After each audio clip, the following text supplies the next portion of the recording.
Chapter 2. Pepe Miguel, the renowned private investigator of Galicia, sat in the confines of his office as the city of A Coruña slumbered around him.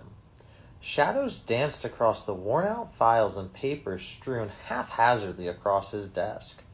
He had been burning the midnight oil for several nights now, grappling with a puzzling case that had been eluding him for weeks.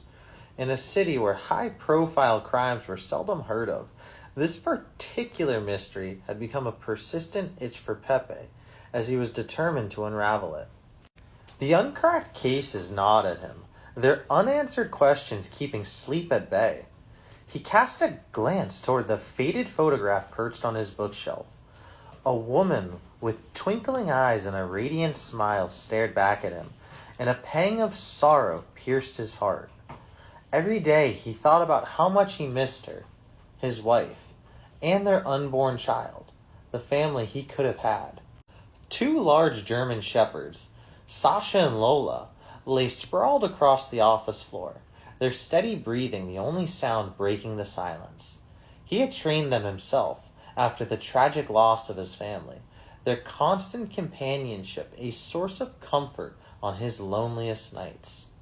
With a sigh, he pushed back from his desk, deciding that a walk in the crisp morning air might provide some solace.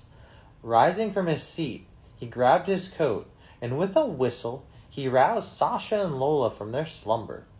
The three of them began their trek through the still sleeping city, the cobblestone streets bathed in the soft glow of the street lamps. Their destination was the Monte de San Pedro, a park perched on the city's highest point.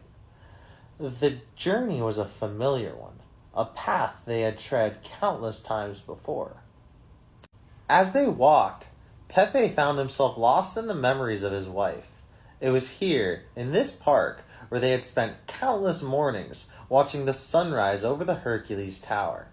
Every bench, every tree, every rusting cannon bore witness to their love. Their footfalls resonated in the quiet morning, breaking the stillness as the three ascended the winding paths of the park. As they neared the observation point, a solitary figure in a dark ballcap passed them. Sasha and Lola growled, their ears pinned back.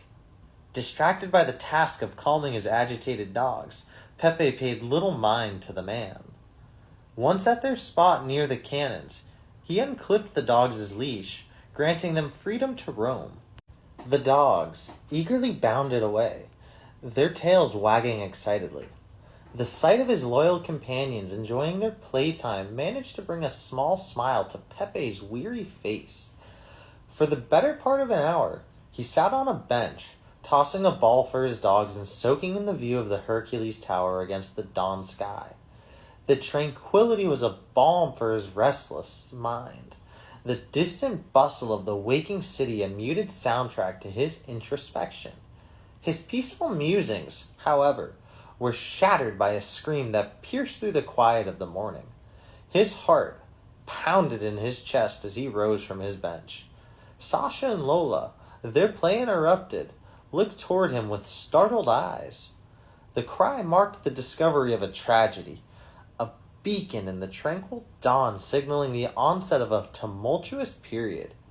Pepe Miguel, lost in the contemplation of the eerie call, could only guess at the implications it might have for his future.